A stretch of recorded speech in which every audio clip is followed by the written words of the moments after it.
Habits can be hard to break. Have you tried to break a habit but just keep failing over and over again? Do you find yourself doing well and then all of a sudden you're back where you started? The truth is, you are being tripped up by triggers. A trigger is any person, place, or event that surfaces the urge to participate in your habit. There are internal triggers that arise from our emotions, thoughts, or memories.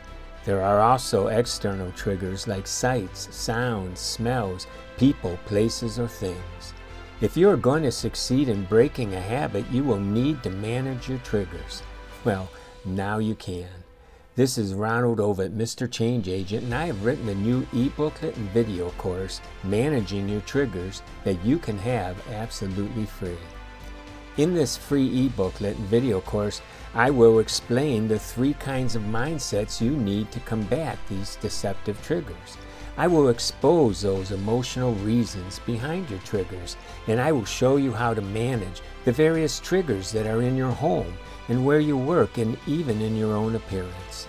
And finally, I will share with you 5 significant relapse warning signs and what you can do to overcome them.